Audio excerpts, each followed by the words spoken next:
Bienvenue à notre culte ce 16 janvier 2022. Et nous allons commencer par un cantique, le numéro 67. Et je vais vous dire les paroles du dernier strophe déjà. Donc, écoutez avec moi. À l'agneau, tous les trônes et toutes les couronnes. Il est le maître souverain. Les temps sont en sa main. Rendons l'honneur suprême à celui qui nous aime et qui revient victorieux pour nous ouvrir les cieux. Chantons ce cantique.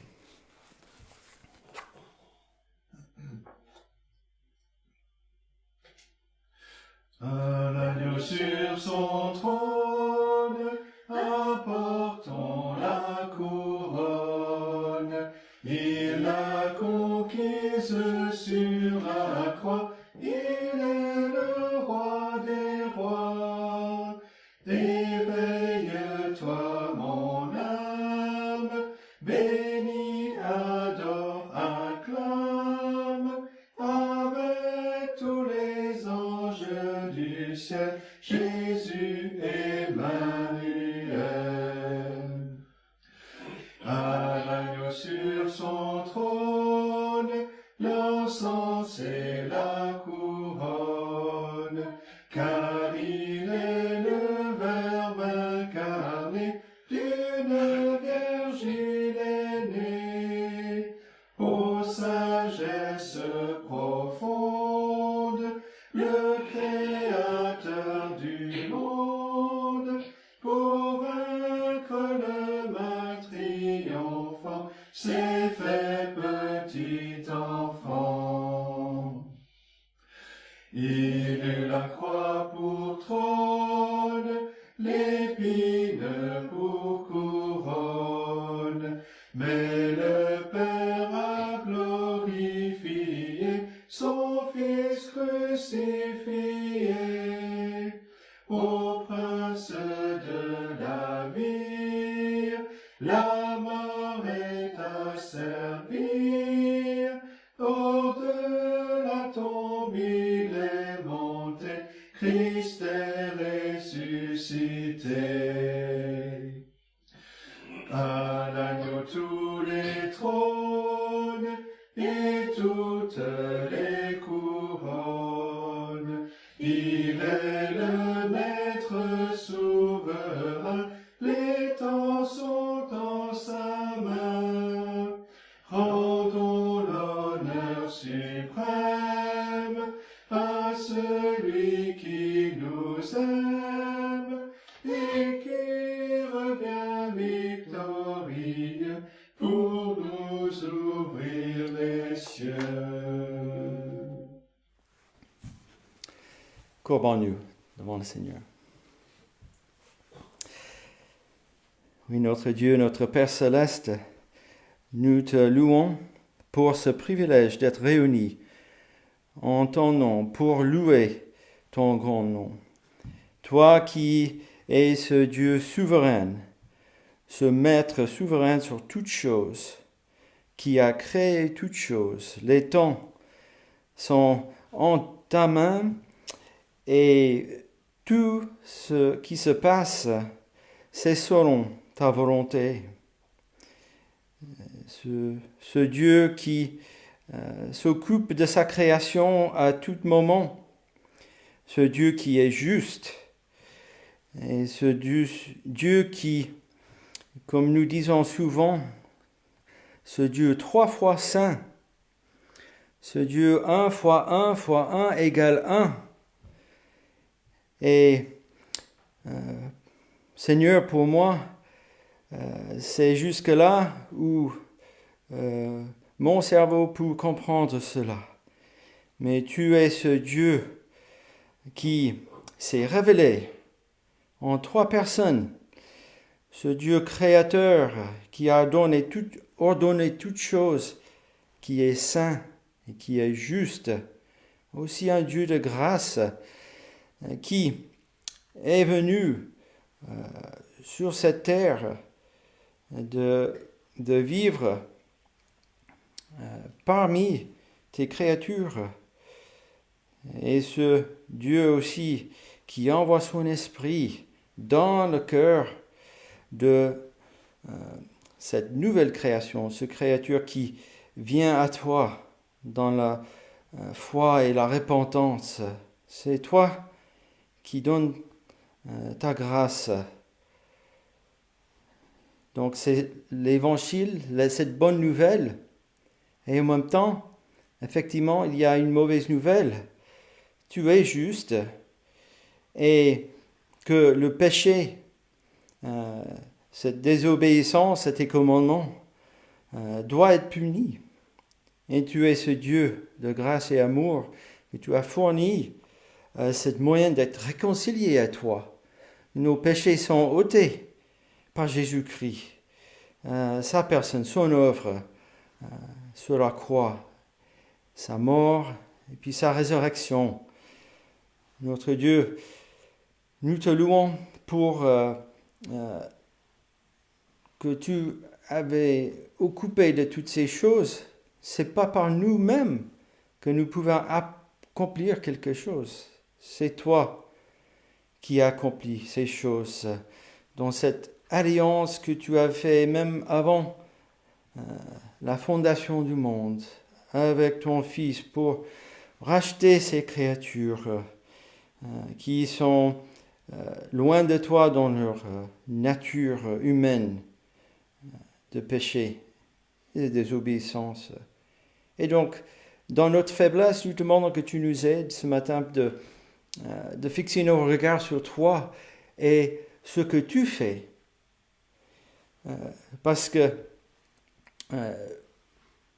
ce que nous faisons, nous voulons être à ton service dans ce commandement de proclamer cet évangile pour but de toucher les âmes que tu as connues d'avance par cette bonne nouvelle et que cet esprit puisse œuvrer dans le cœur et que encore ton Église soit ajoutée. Et notre Dieu, nous savons que cela se fait jour après jour.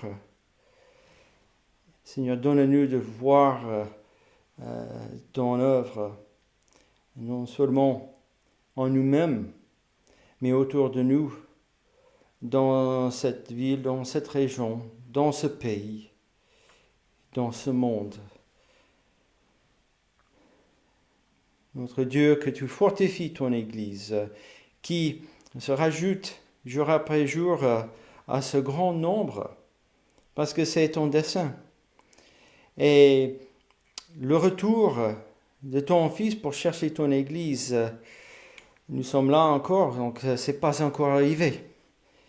Oh Seigneur, tu continues à préparer ton Église jusqu'au dernier que tu appelles, et que ton Église dit, viens Seigneur, viens chercher ton peuple, que ton Église ne dise pas que attendez Seigneur, pas encore, encore quelques années, ou laissez-moi encore des années jusqu'à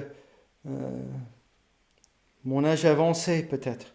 Oh Seigneur, que tu remplis ton Église avec cette envie, ce désir d'être avec toi dans la gloire, et qu'on dise viens, que tu consoles ton Église et encourage et bâtis ton Église par ta parole. Et notre Dieu, nous prions pour nos amis, nos frères et nos sœurs que nous connaissons, le privilège de les connaître, d'avoir des nouvelles des églises dans ce pays, dans les pays juste à côté, même dans les autres continents du monde. Seigneur, que tu les bénis aussi dans cette œuvre d'annoncer ta parole. Et pour ceux qui nous écoutent, qui sont isolés, qui nous écoutent, qui est tout seul pour nous écouter, Seigneur, que tu leur donnes cette présence d'être entourés de tous ces saints, toute cette myriade de peuples qui te louent, et que tu envoies ton esprit pour les consoler à ce moment. C'est notre prière, et que tu nous aides pendant ce culte à entendre ta voix par ta parole. Nous demandons ces choses dans le nom de Jésus-Christ. Amen. Et nous allons chanter le numéro 88 maintenant.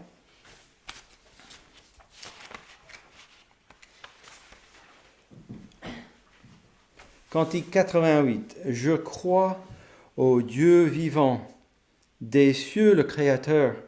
Je crois qu'il est le Tout-Puissant, le seul Seigneur. Je sais qu'il est amour, il m'aime et me conduit.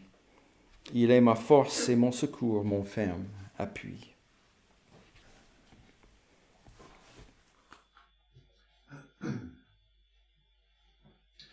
Je crois au Dieu vivant, des cieux le Créateur.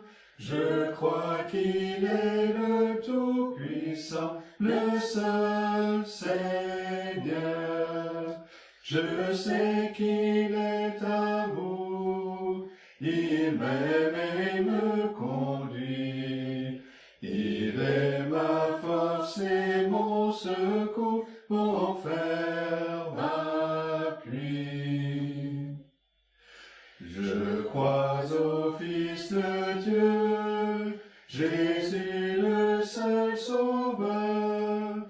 Je crois qu'il est venu des cieux pour nous pécheurs. Il est mort sur la croix, il sort du froid tombeau. Ô joie, il vit et règne en moi, il vient bientôt.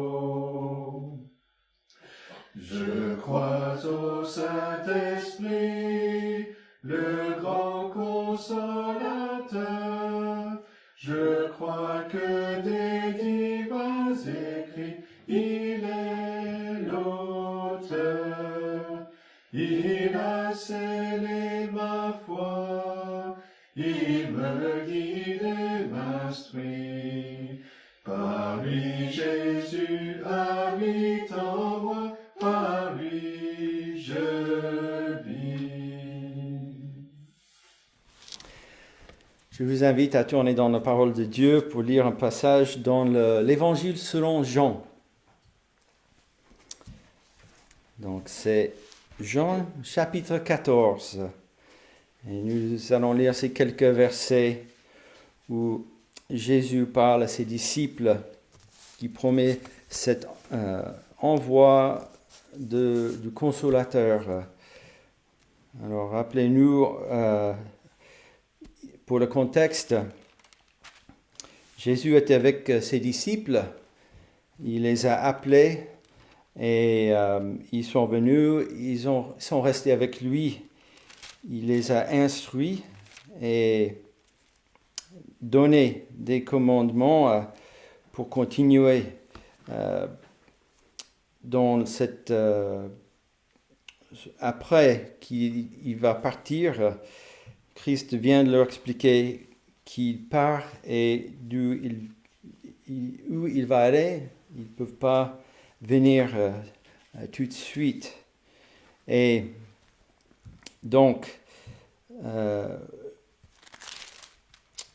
Judas Iscariote, il est déjà parti. Ils sont dans la chambre haute.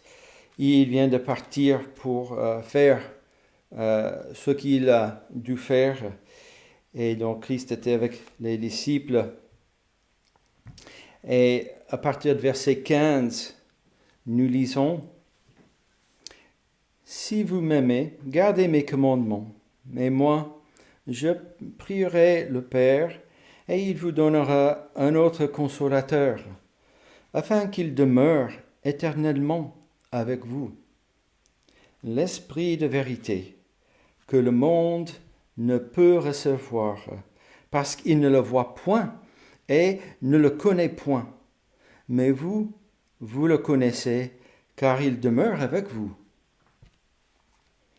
Et il sera en vous. » Verset 18, je ne vous laisserai pas orphelins, je viendrai à vous. Encore un peu de temps, et le monde ne me verra plus. Mais vous me verrez, car je vis, et vous vivrez aussi. En ce jour-là, vous connaîtrez que je suis en mon Père, que vous êtes en moi, et que je suis en vous. Celui qui a mes commandements et qui les garde, c'est celui qui m'aime. Et celui qui m'aime sera aimé de mon Père. Je l'aimerai et je me ferai connaître à lui. Et nous arrêtons là la parole de Dieu. Nous voyons ici ces trois personnes, n'est-ce pas, de Dieu. Dieu le Père, Dieu le Fils, et puis ce consolateur, l'Esprit qui vient demeurer. Et bien sûr, nous avons le reste de la parole de Dieu ici, complète, et que nous avons vu ce qui s'est passé. Après, Jésus est allé à la croix, il s'est ressuscité, et il est monté au ciel, et que l'Église a commencé à démarrer et puis a répandu partout dans le monde et jusqu'à aujourd'hui, n'est-ce pas? Donc, que cela nous encourage de ce consolateur qui demeure en nous, si nous sommes effectivement en Christ. Et je vous invite à chanter maintenant le numéro 214. Demeure par ta grâce avec nous, Dieu Sauveur. Quoi que l'ennemi fasse, veille sur notre cœur. Le numéro 214.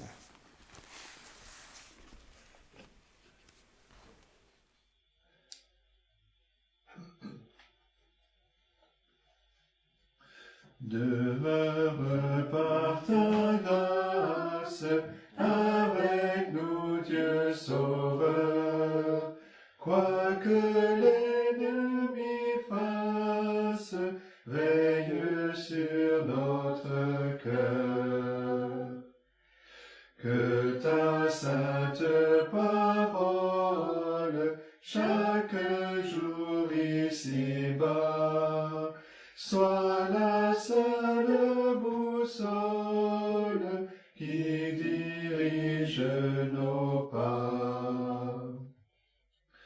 Éternelle lumière, que ta vive splendeur nous guide, nous éclaire et nous garde d'erreur. Étends sur nous ton aile et demeure à jamais avec nous, Dieu fidèle, répands sur nous ta paix. Alors nous allons lire un deuxième passage, cette fois-ci dans l'Apocalypse. Nous allons jusqu'à le chapitre 21 de l'Apocalypse. Et donc, ici, c'est l'annonce et la description de ces nouveaux ciels, nouvelles terres, qui va arriver après le jugement dernier. Donc c'est encore à venir pour l'Église, n'est-ce pas? C'est devant nous. C'est dans ce 7e tableau dans l'Apocalypse. Alors, si vous avez déjà écouté ces messages sur l'Apocalypse, vous savez que le livre de l'Apocalypse est divisé en 7 tableaux qui, en fait, décrit l'Église. Et de plus en plus que nous avançons dans le livre, que le tableau décrit plus ce qui va se passer au jugement dernier et à la fin. Et il ne faut pas avoir peur de l'Apocalypse, n'est-ce pas? Parce que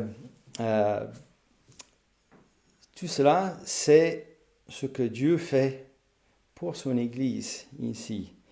Et on peut vite être confondu et se tromper en lisant ce livre et d'essayer de regarder dans le monde des événements actuels pour essayer de les faire coller avec et tout ça. Non, c'est pas la bonne façon d'interpréter, n'est-ce pas? On interprète l'Écriture par l'Écriture. Et si nous regardons le monde, ce qui se passe, on met toute notre attention sur le monde, mais ce qui est important, c'est cette épouse de l'agneau qui est rachetée. Donc, si vous n'avez pas écouté les messages sur l'Apocalypse, il y a là de quoi écouter, hein? Il y a la matière. Presque 70 prédications sur ce livre. Et je vous invite à les écouter. Donc, ici, dans le chapitre 21 de l'Apocalypse, nous avons cette description. Après le jugement dernier, Satan et tout son côté et tout l'ennemi de Dieu sont jugés et sont débarrassés à jamais. Et ces nouveaux cieux et terre peut être mis en place. Et nous avons cette description de cette cité, cette nouvelle Jérusalem. Nous allons commencer la lecture à partir de verset 9. Donc Apocalypse 21, verset 9. Puis, un des 7 anges qui tenait les 7 coupes remplies des 7 derniers fléaux vint, et il m'adressa la parole en disant: Viens, et je te montrerai l'épouse, la femme de l'agneau. Et il me transporta en esprit sur une grande et haute montagne, et il me montra la ville sainte, Jérusalem, qui descendait du ciel d'auprès de Dieu, ayant la gloire de Dieu. Son éclat était semblable à celui d'une pierre très précieuse, d'une pierre de jaspe, transparente comme du cristal. Elle avait une grande et haute muraille. Elle avait 12 portes, et aux portes 12 anges, et des noms écrits, ceux des 12 tribus des fils d'Israël. À l'Orient, 3 portes, au nord, 3 portes, au midi, 3 portes, et à l'Occident, 3 portes. La muraille de la ville avait 12 fondements, et sur eux les 12 noms des 12 apôtres de l'agneau. Celui qui me parlait avait pour mesure un roseau d'or, afin de mesurer la ville, ses portes et sa muraille.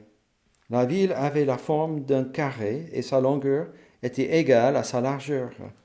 Il mesura la ville avec le roseau et trouva 12 000 stades. La longueur, la largeur et la hauteur en étaient égales. Il mesura la muraille et trouva 144 coudées, mesure d'homme, qui était celle de l'ange. La muraille était construite en jaspe, et la ville était d'or pur, semblable à du verre pur. Les fondements de la muraille de la ville étaient ornés de pierres précieuses de toute espèce. Le premier fondement était de jaspe, le second de saphir, le troisième de chalcédoine, le quatrième d'émeraude, le cinquième de sardonyx, le sixième de sardoine, le septième de chrysolite, le huitième de béryl, le neuvième de topaze, le dixième de chrysoprase, le onzième de hyacinthe, le douzième d'améthyste. Les 12 portes étaient 12 perles. Chaque porte était d'une seule perle. La place de la ville était d'or pur, comme du verre transparent. Je ne vis point de temple dans la ville, car le Seigneur Dieu Tout-Puissant est son temple, ainsi que l'agneau. La ville n'a besoin ni du soleil, ni de la lune pour l'éclairer, car la gloire de Dieu l'éclaire, et l'agneau est son flambeau. Les nations marcheront à sa lumière, et les rois de la terre y apportèrent leur gloire. Ses portes ne se fermeront point le jour, car là, il n'y aura point de nuit. On y apporte la gloire et l'honneur des nations. Il n'entre chez elles rien de souillé, ni personne qui se livre à l'abomination et au mensonge. Il n'entrera que ceux qui sont écrits dans le livre de vie de l'agneau. Et jusque-là la parole. Et nous allons chanter un dernier cantique avant le message. Et c'est le numéro 315.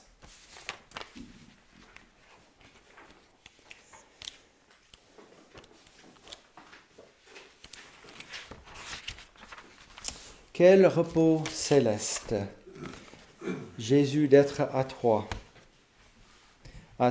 pour la mort et la vie, dans les jours mauvais de chanter avec foi, tout est bien, ma paix est infinie. Quel repos.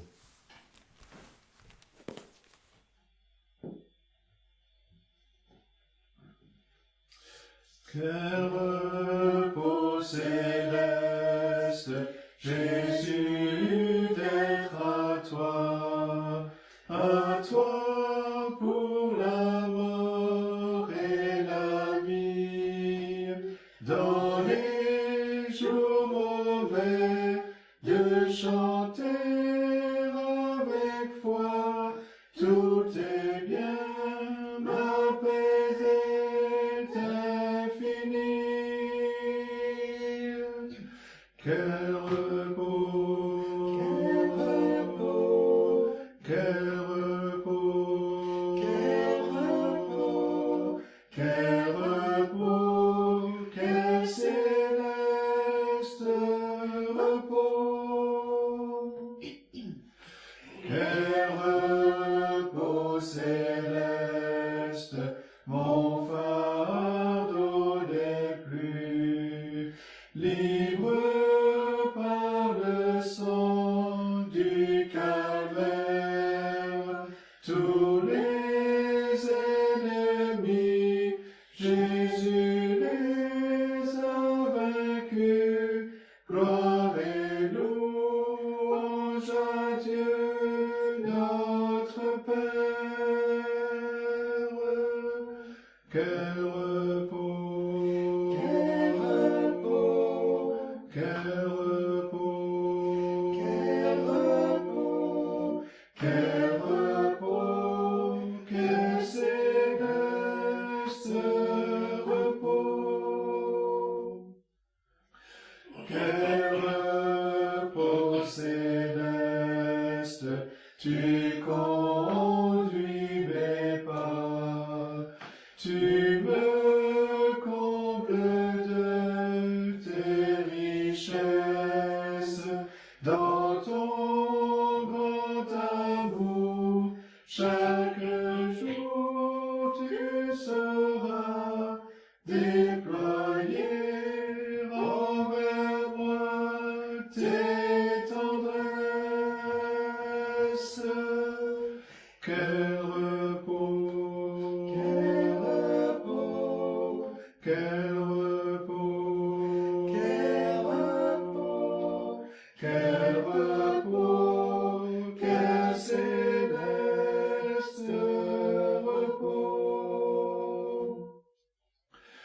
quel repos céleste, quand enfin Seigneur, auprès de toi j'aurai ma place, après les travaux, les combats, la douleur, à jamais je pourrai voir ta face. Quel repos, quel repos, quel repos, quel céleste repos.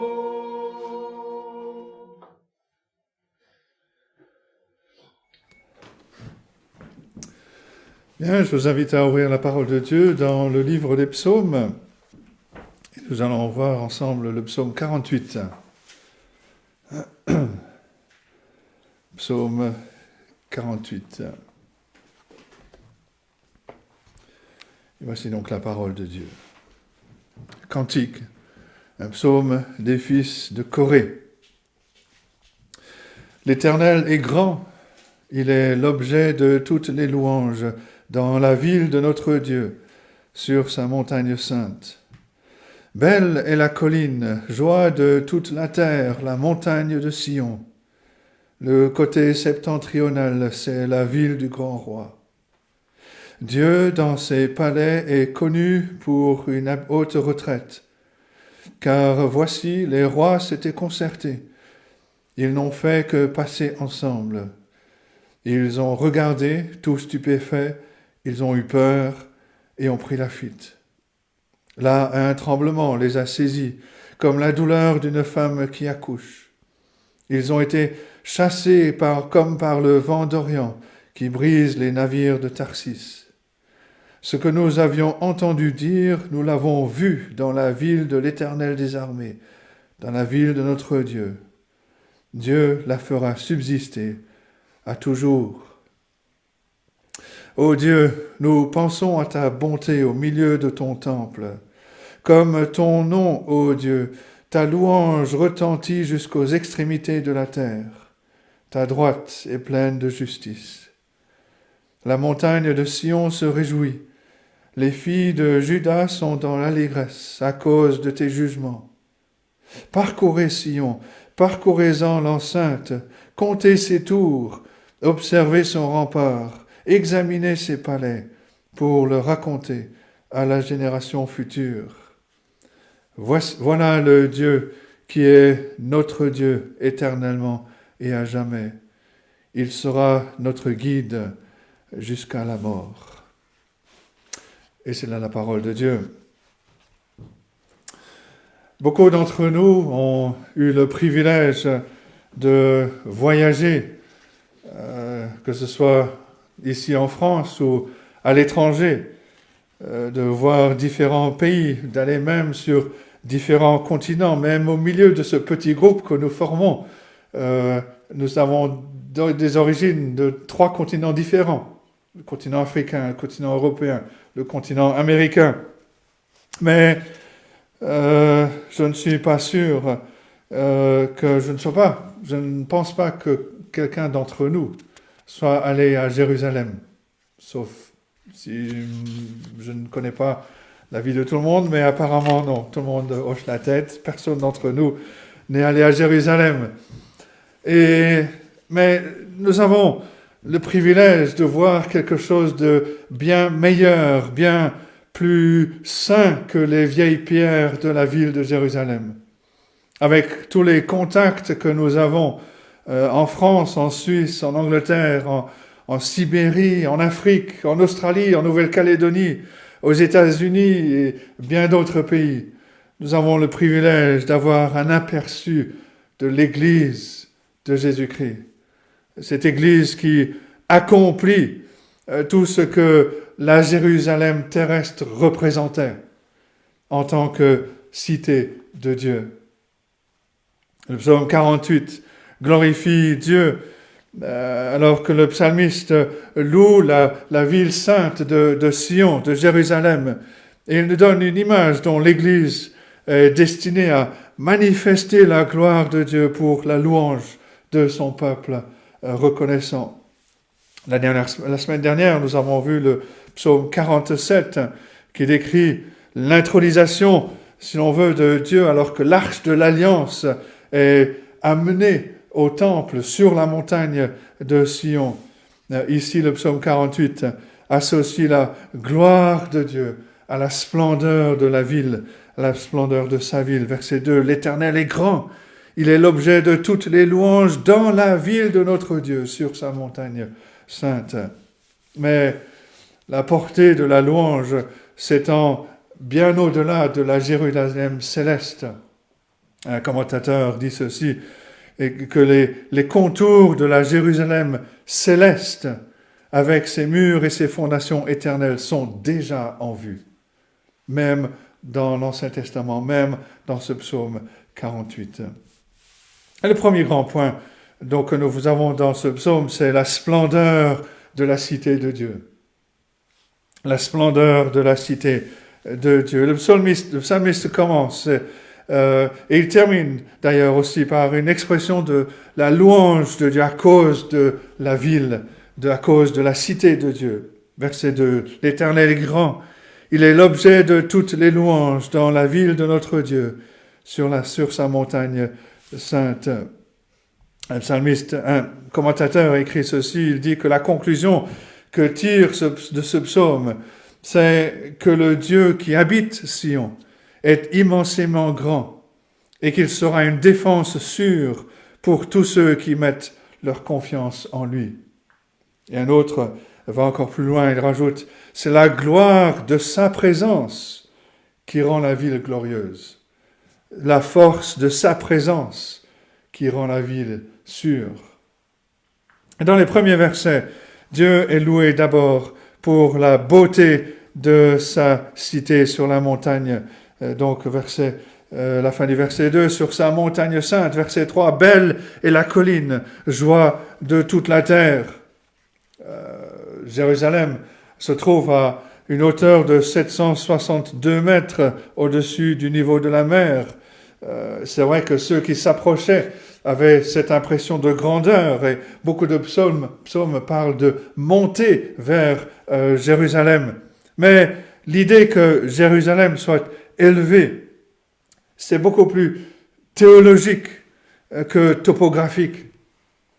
Michée, par exemple, dans sa prophétie, chapitre 4, verset 1, dit ceci, « Il arrivera dans la suite des temps que la montagne de la maison de l'Éternel sera fondée sur le sommet des montagnes, que s'élèvera par-dessus les collines, et que les peuples y afflueront. » L'idée, c'est la prééminence de la ville de Dieu, de la cité de Dieu, de l'Église, son message de salut, et à cette cité, tous les peuples de toute la terre viendront à connaître Dieu. Et dans ce sens vital, la beauté de la ville élevée de Sion est liée à la diffusion de l'Évangile, la proclamation de la bonne nouvelle. Et la portée universelle du psaume 48 continue au verset 3, qui dit que la ville de Dieu est la joie de toute la terre, la montagne de Sion.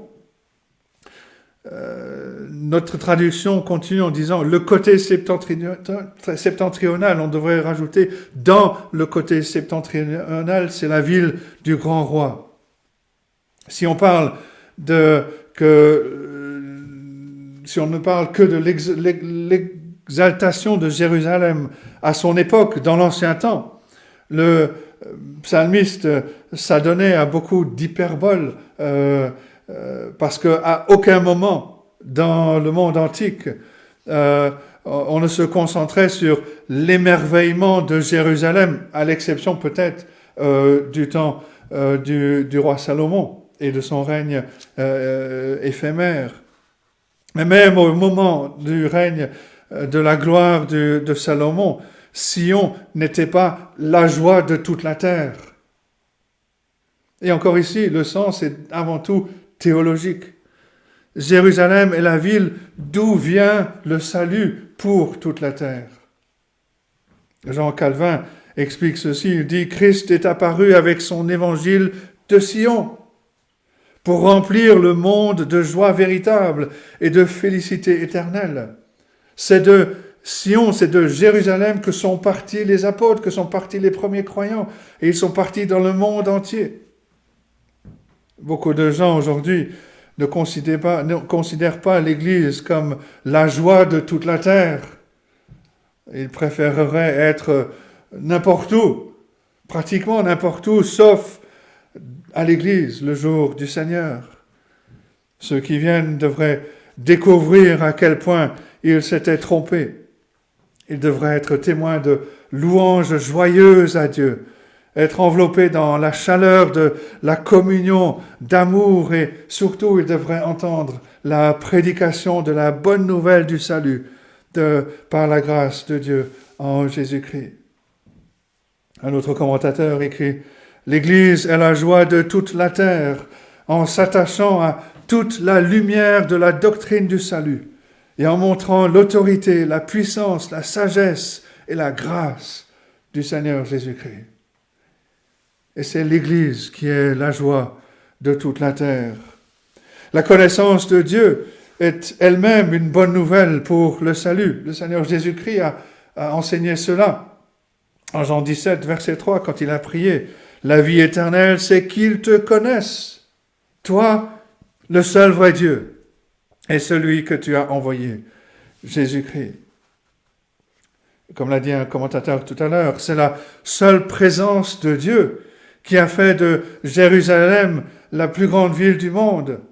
Et lorsque la présence de Dieu s'est retirée, la ville est tombée en disgrâce. Elle a été défaite. C'est la présence de Dieu qui a fait d'une pierre dans le désert un Béthel, une maison de Dieu pour Jacob, qui fuyait. C'est la présence du Seigneur Jésus dans la crèche de Bethléem qui a fait resplendir l'étoile de la gloire de Dieu sur cette petite ville. Et de même, c'est la présence de Jésus-Christ qui élèvera tout cœur dans la foi, dans l'espérance et dans l'amour. Et le verset 3 fait une note qui pointe probablement de façon spécifique au Seigneur Jésus-Christ. Le psalmiste parle de la montagne de Sion, et comme j'ai dit, il faudrait plutôt lire dans le côté septentrional, c'est-à-dire au nord. C'est une déclaration un peu curieuse, parce que Jérusalem n'était pas une ville dans les régions septentrionales du monde. Certains ont soutenu que la ville regarde au nord, peut-être pour contester les citadelles des dieux païens de la Mésopotamie. Mais il est beaucoup plus probable que le psalmiste se concentre sur la partie nord de la montagne de Sion, c'est-à-dire là où le temple de Dieu se trouvait, là où le temple de l'Éternel se trouvait. Et le temple était une construction étonnamment belle à l'époque. Mais plus important encore, le temple était le seul endroit où l'expiation pour le péché était faite en présence de Dieu. Parce que c'était là qu'il y avait l'arche de l'alliance et le propitiatoire. Et c'est le pardon du péché, la réconciliation entre Dieu et l'homme qui ont fait de Jérusalem et qui font de l'Église et de l'Évangile aujourd'hui la joie de toute la terre.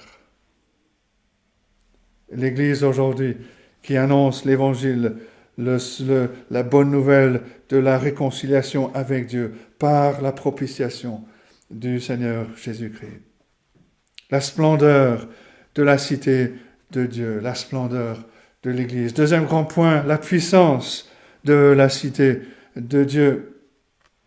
Le psalmiste continue en parlant de la puissance, c'est la présence de Dieu qui fait de Sion une forteresse. Verset 4, Dieu, dans ses palais, est connu pour une haute retraite.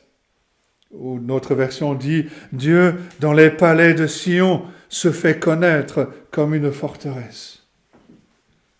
La déclaration selon laquelle Dieu est connu ou Dieu se fait connaître comme une haute retraite, comme une forteresse, suggère que le psaume célèbre une délivrance remarquable de la part de Dieu.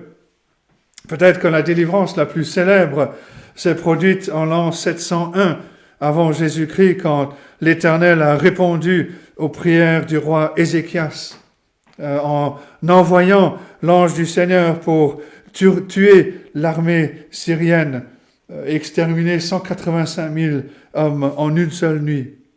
Mais il y a d'autres options, y compris quand Dieu a protégé Jérusalem de la grande armée des fils d'Ammon, de Moab et ceux du mont Séhir au temps de Josaphat. Et à cette occasion, le roi a assemblé tout Israël pour se présenter devant le Seigneur dans la prière. Et en 2 Chroniques 20, verset 13, on lit que même les petits-enfants, leurs femmes et leurs fils, tout le monde, étaient invités à venir se prosterner et implorer la délivrance de la part de Dieu. Et Josaphat a prié ainsi, 2 Chroniques 20, verset 12. Il dit, « Ô notre Dieu, n'exerceras-tu pas tes jugements sur eux? Car nous sommes sans force devant cette multitude nombreuse qui s'avance contre nous, et nous ne savons que faire, mais nos yeux sont sur toi. » Et Dieu a envoyé un prophète avec cette réponse, les versets 15 et 17. « Ainsi vous parle l'Éternel, ne craignez point, ne vous effrayez point devant cette multitude nombreuse, car ce ne sera pas vous qui combattrez, ce sera Dieu. Vous n'aurez point à combattre en cette affaire. Présentez-vous, tenez-vous là, et vous verrez la délivrance que l'Éternel vous accordera. » Et Josaphat est sorti le lendemain matin avec son armée, conduite par les Lévites qui chantaient. Et quand ils sont arrivés au camp de l'armée ennemie, ils ont trouvé des signes de déroute, des corps éparpillés, comme si le Seigneur avait répondu à leur chant en apportant une violente confusion au sein de l'armée ennemie. Dieu s'est fait connaître comme une forteresse, comme une haute retraite pour ce roi. Et les détails des versets 5 à 8 suggèrent que le psaume peut faire référence à cette victoire de Josaphat parce qu'il parle d'une pluralité de rois assemblés contre la ville, et aussi parce que le psaume célèbre le fait que Dieu a dispersé, qu'il a brisé l'ennemi, comme cela est arrivé en 2 Chroniques, chapitre 20. Il est également à noter que parmi les Lévites qui dirigeaient l'armée de Josaphat, quand ils sont sortis de la ville, il y avait les fils de Corée, à qui on attribue ce psaume. Mais ceci et d'autres exemples bibliques montrent que le peuple de Dieu n'est pas à l'abri des épreuves. Et certaines épreuves sont très sévères. Israël allait être confronté à des luttes douloureuses. Jérusalem allait être assiégée par des ennemis puissants comme les Assyriens, comme la horde orientale au temps de Josaphat. Mais ce que Dieu a promis, c'est qu'il se révélera comme une forteresse à tous ceux qui courent vers lui. L'erreur que font certains chrétiens quand ils souffrent, c'est de blâmer Dieu pour leur malheur.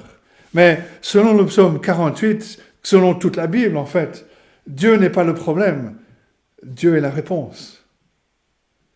Nous ne devrions jamais fuir loin de Dieu dans notre souffrance, mais au contraire courir vers lui et nous trouver à l'abri dans ses bras, à l'abri d'un monde cruel et des ennemis de notre âme. Il est notre forteresse, il est notre haute retraite.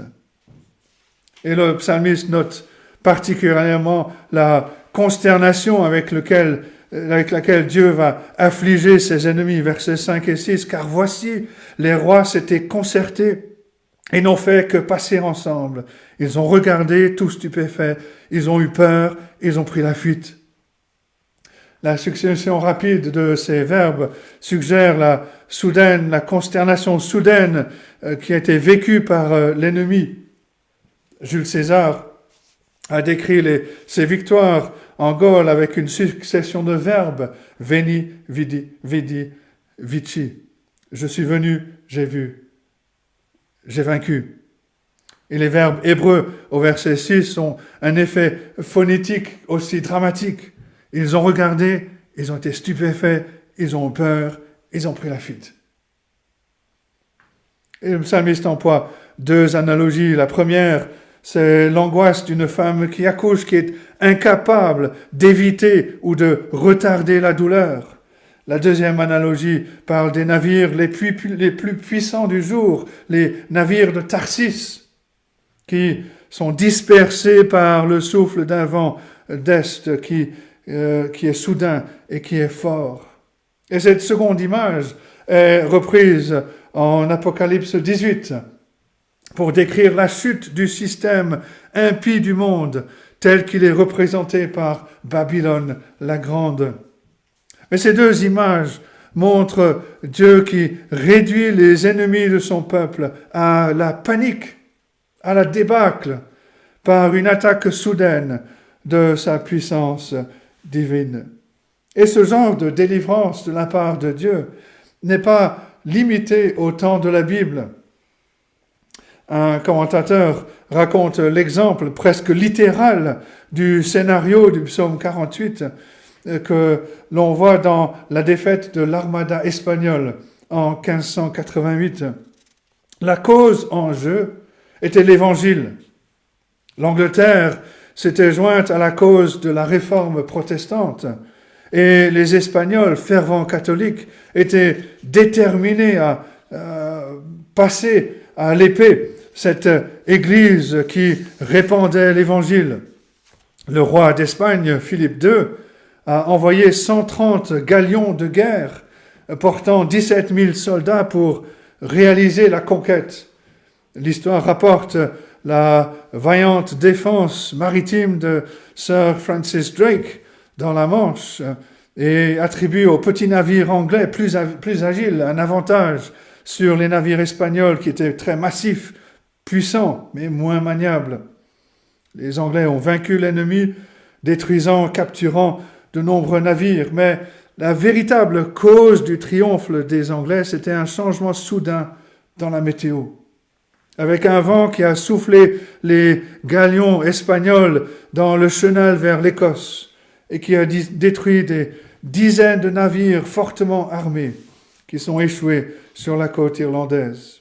Moins de la moitié de la flotte espagnole est retournée vers l'Espagne. La défaite était si grande, si complète, que l'ère de la domination de la mer par l'Espagne a pris fin pour toujours. Et même si la plupart des historiens attribuent la victoire à l'habileté et au courage des Anglais, les Anglais eux-mêmes ont loué Dieu pour leur victoire. La reine Élisabeth a frappé une pièce pour célébrer la défaite de l'armada espagnole. Et sur la pièce, il y a cette inscription « Flavit et dissipati sunt », ce qui veut dire « Dieu a soufflé et ils ont été dispersés ». Et cette inscription se trouve sous le nom de Dieu qui était gravé en hébreu. Ce même Dieu est aujourd'hui encore la forteresse de son Église, la haute retraite de son peuple.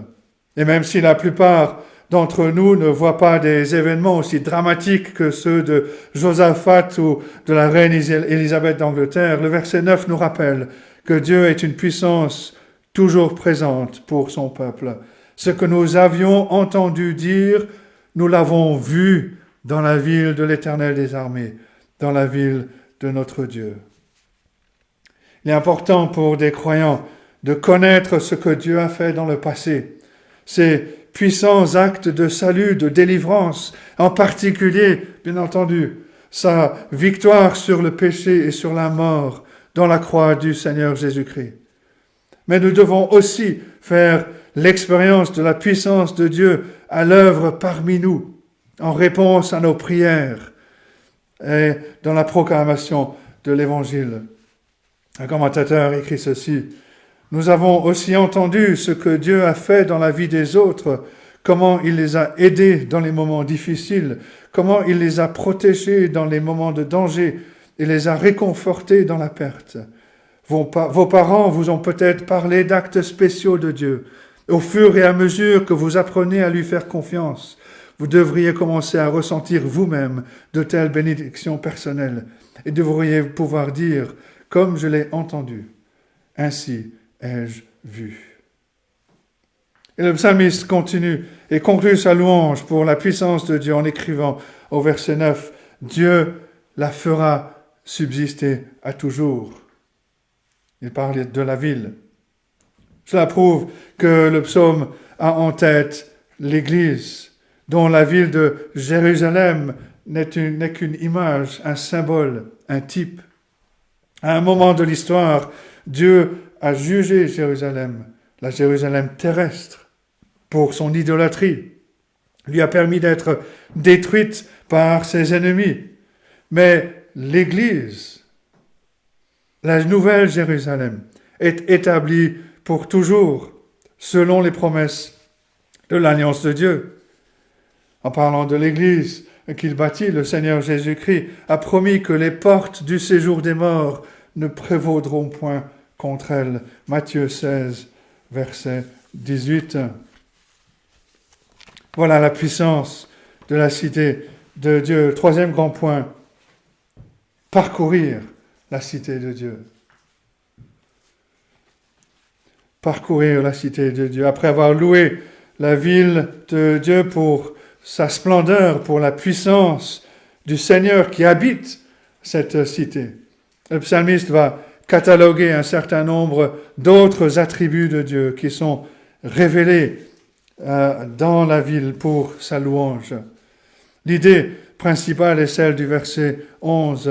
« Comme ton nom, ô Dieu, ta louange retentit jusqu'aux extrémités de la terre. » Le nom de Dieu implique tout ce que Dieu est, y compris ses grandes œuvres de salut pour son peuple.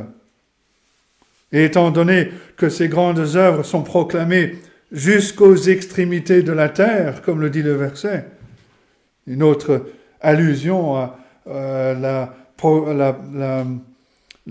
mission de l'Église, de propager, de proclamer la bonne nouvelle jusqu'aux extrémités de la terre. La louange de Dieu sort de sa ville.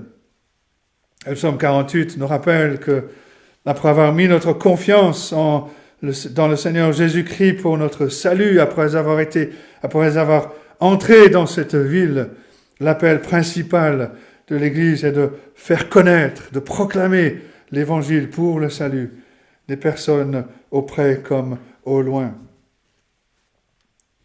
On voit la manière dont l'Église rend témoignage de son amour. Verset 10, « Ô Dieu, nous pensons à ta bonté au milieu de ton temple. » Le temple a révélé l'amour miséricordieux de Dieu par les offrandes pour l'expiation du péché. Dans l'ancien temps, ces offrandes étaient très régulières. Nous regardons à l'offrande qui a été offerte une fois pour toutes, le sacrifice parfait du Seigneur Jésus-Christ sur le propitiatoire. Il a fait la propitiation pour son peuple. Et nous aussi, nous proclamons l'amour de Dieu en prêchant la mort du Seigneur Jésus-Christ pour nos péchés. Et le Nouveau Testament établit ce lien encore et encore. L'apôtre Jean, par exemple, écrit 1 Jean 4, verset 10, « Cet amour consiste non point en ce que nous avons aimé Dieu, mais en ce qu'il nous a aimés et a envoyé son Fils comme victime expiatoire pour nos péchés. » L'apôtre Paul a enseigné cela à plusieurs reprises. En Romains 5, verset 8, par exemple.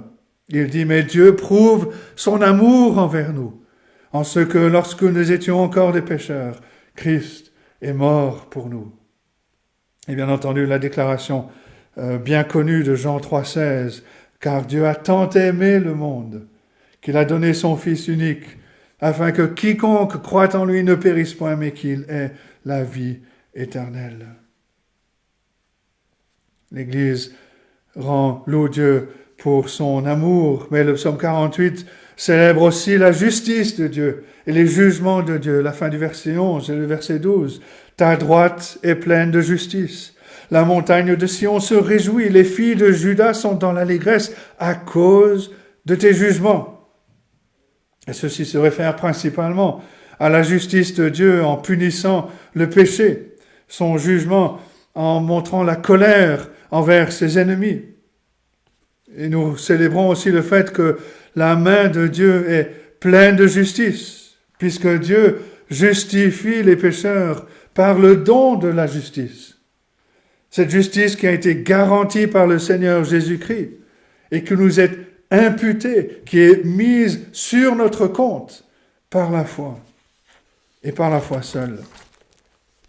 Tandis que les filles de Sion se réjouissaient de voir les ennemis de Jérusalem dispersés, détruits dans les jugements de Dieu, les filles de l'Église se réjouissent en voyant Dieu surmonter ses ennemis aujourd'hui avec la puissance de la grâce pour en faire des croyants. Il peut, de ceux qui sont par nature des ennemis de colère, des enfants de colère, il en fait ses propres enfants. Et c'est ainsi, entre autres, que les gloires de Dieu sont manifestées dans sa ville sainte, sa ville de Jérusalem, sa nouvelle Jérusalem, l'Église, en sorte que le psalmiste invite les lecteurs à parcourir la ville pour apprendre à louer Dieu, à transmettre la foi aux générations suivantes. Verset 13, « Parcourez Sion, parcourez-en l'enceinte, comptez ses tours, observez son rempart, examinez ses palais, pour le raconter à la génération future. » Et c'est ce que nous devrions faire nous aussi, en venant à connaître les grandes vérités nous-mêmes qui sont révélées dans la parole de Dieu et à les faire connaître à d'autres et en particulier à la génération suivante. Quels sont les remparts de l'Église? Quels sont les remparts qui la protègent pour toujours? Le grand théologien puritain John Owen a souligné 5 remparts de notre foi pour nous assurer de la sécurité de notre salut. Premièrement, John Owen souligne la royauté de Jésus-Christ pour la véritable Sion.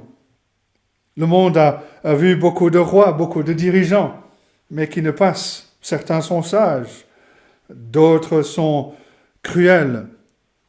Le croyant peut célébrer le règne éternel du roi Jésus-Christ sur son Église. Un commentateur dit ceci: « Il est tout à fait souverain, merveilleusement compatissant, sage et extraordinairement patient. Et tout cela en même temps. De plus, il est le roi des rois et le seigneur des seigneurs. Son royaume est un royaume éternel. » Et avec le Seigneur Jésus comme Seigneur et Roi, nous ferons l'expérience de bénédiction, de paix dans la ville où la justice habite, la Nouvelle Jérusalem. Deuxièmement, John Owen souligne les promesses de Dieu qui sont innombrables. Dieu doit être fidèle à tout ce qu'il a promis, et il le sera. Il sera fidèle. Et son Église demeure en sécurité parce que Dieu a garanti sa sécurité. Nous avons besoin de savoir ce que Dieu a promis dans l'Écriture. Le pardon du péché, la vie éternelle, la résurrection dans la gloire. Et nous devons compter sur ces promesses lorsque le doute, lorsque les moments difficiles surviennent, lorsque nous traversons des épreuves, de pouvoir nous raccrocher à ces promesses et de nous rappeler que nous sommes en route vers cette nouvelle Jérusalem qui sera glorifiée, comme nous l'avons lu tout à l'heure dans Apocalypse 21. les promesses de Dieu qui sont innombrables. Troisièmement, Owen souligne la providence vigilante de Dieu sur l'Église. Les hommes, vous et moi, nous surveillons attentivement les trésors que nous chérissons. On se soucie de nos familles, de nos biens. Alors on va placer des systèmes de sécurité, de surveillance. On se soucie de notre argent. Alors on a des conseillers financiers qui vont surveiller notre portefeuille et nos comptes bancaires. Mais notre vigilance est imparfaite et elle peut échouer. Dieu chérit son Église. Il chérit ses enfants et sa vigilance ne manque jamais. Le psaume 121 dit ceci dans les versets 4 et 7. « Voici, il ne sommeille ni ne dort celui qui garde Israël. L'Éternel te gardera de tout mal, il gardera ton âme. » Il est donc impossible que les événements surprennent le Seigneur par rapport à son Église, par rapport à son peuple. Il n'est jamais pris au dépourvu. Sa vigilance est sans faille. Sa vigilance est un rempart. Sa vigilance est une haute retraite, est une forteresse pour nous. Dieu veille et il prend soin de son peuple. Quatrièmement, John Owen souligne que l'Église est protégée par la présence spéciale de Dieu en elle. Non seulement Dieu veille sur l'Église, mais il est au milieu de son peuple. Les Juifs dans l'Ancienne Alliance regardaient vers le temple, vers l'arche de l'Alliance. Ils savaient que Dieu était présent dans leur ville, dans Jérusalem. C'est pour ça que le psalmiste peut se réjouir dans le psaume 46, verset 6. « Dieu est au milieu d'elle, elle n'est point ébranlée. Dieu la secourt dès l'aube du matin. » Psaume 46, verset 6. Ici, dans le psaume 48, verset 4, le psalmiste se réjouit que Dieu est dans ses palais. L'Église en tant qu'entité, mais le chrétien en tant qu'individu peuvent se réjouir d'avoir la présence de Dieu, l'Esprit de Dieu demeurant en eux. L'histoire a montré que les murs physiques de Jérusalem ne pouvaient pas protéger le peuple de Dieu si Dieu les abandonnait. Quand il les punissait, quand il les jugeait pour leur idolâtrie, pour leur péché. Quand Jérusalem a été reconstruite, le Seigneur a mis au défi Zacharie de chercher une protection plus forte que la pierre, plus forte que le fer, à savoir mettre sa confiance en l'Éternel.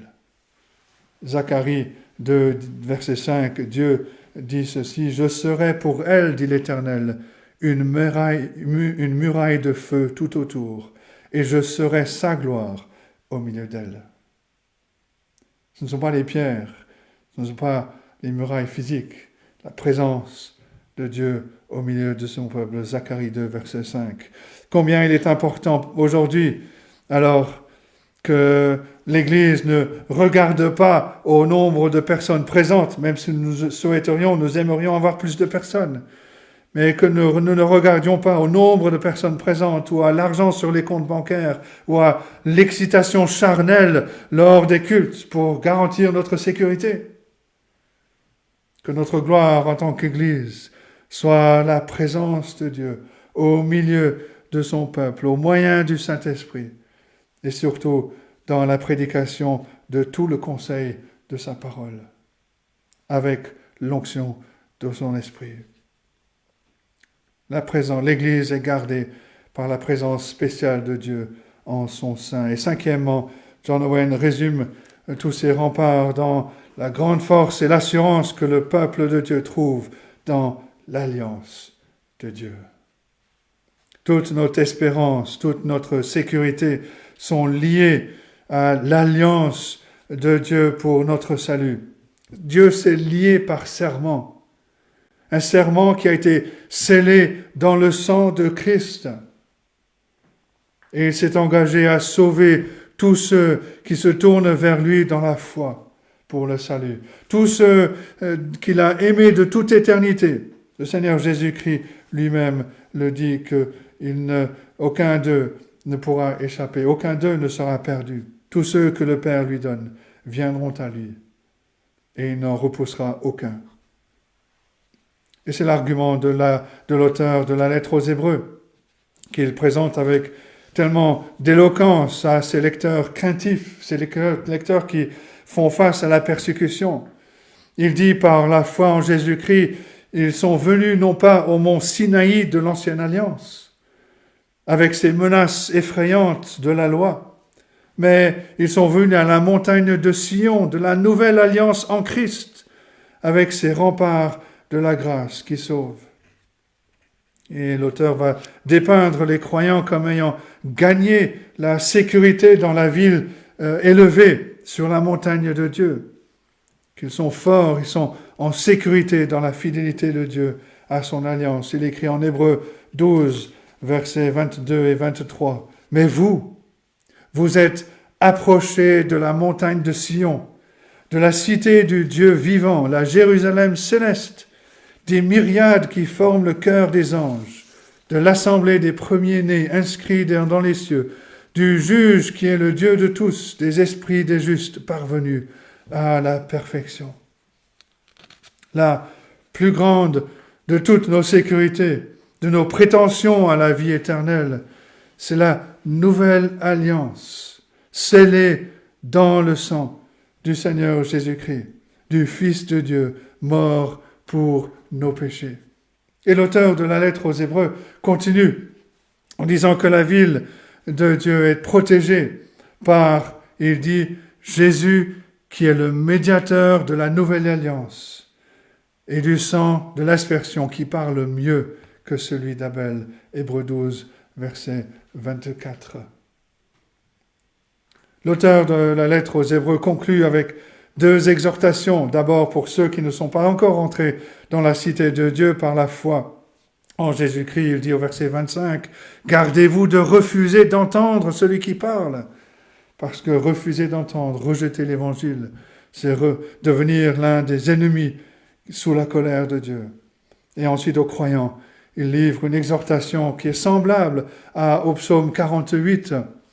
Il écrit au verset 28 et 29, toujours au chapitre 12. « C'est pourquoi, recevant un royaume inébranlable, montrons notre reconnaissance en rendant à Dieu un culte qui lui soit agréable, avec piété et avec crainte, car notre Dieu est aussi un feu dévorant. »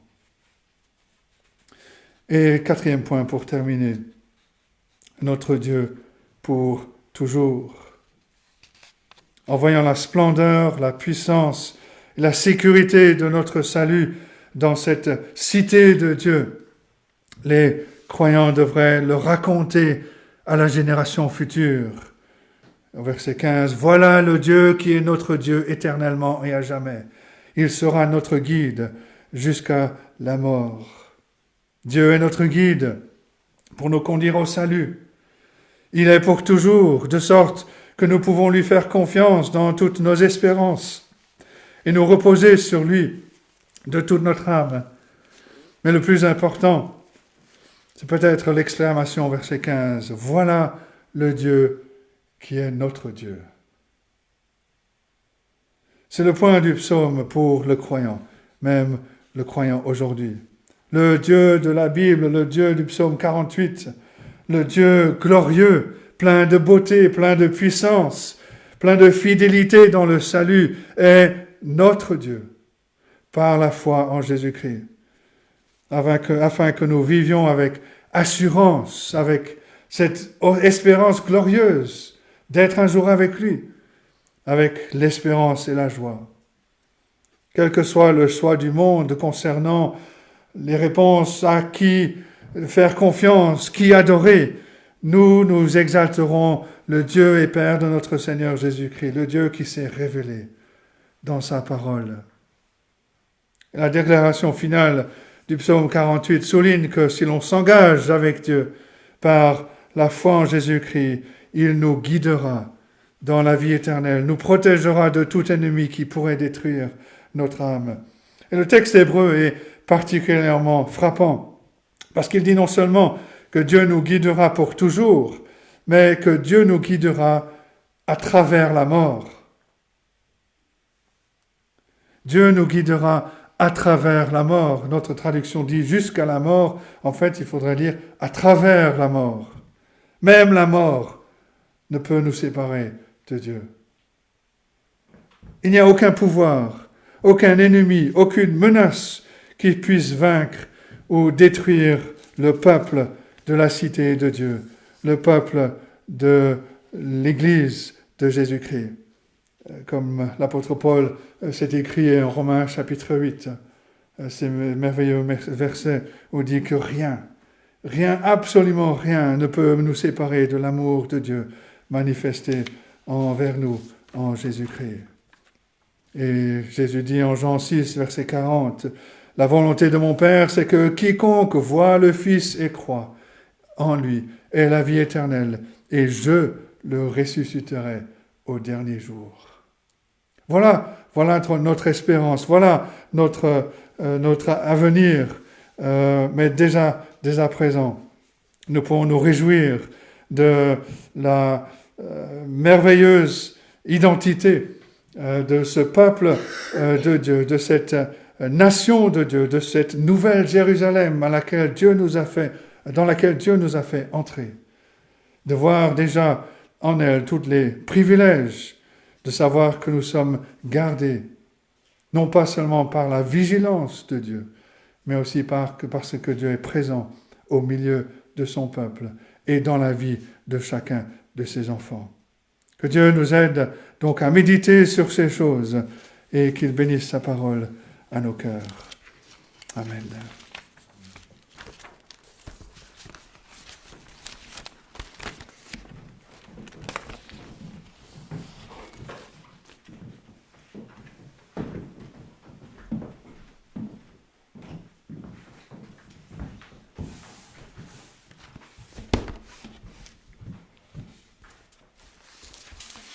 Bien, nous allons essayer un nouveau cantique, en tout cas pour moi, je pense pour vous aussi, c'est le numéro 334.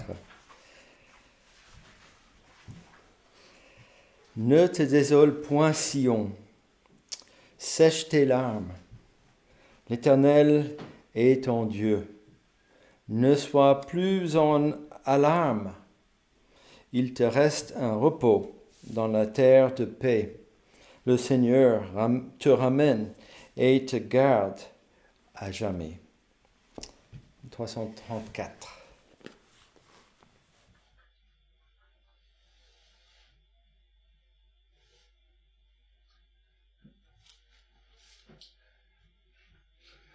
Ne te désole point, si on sèche tes larmes.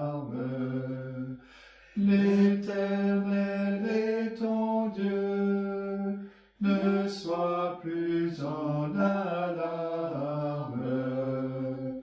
Il te reste un repos dans la terre de paix. Le Seigneur te ramène et te garde à jamais. Un jour viendra que tes gardes fidèles sur les monts d'Éphraïm s'écrieront aux rebelles. Retournez en Sion, l'Éternel votre Dieu vous appelle, venez et montons au saint lieu. Relève ton courage, ô Sion désolé, par le Dieu Tout-Puissant, tu seras consolé.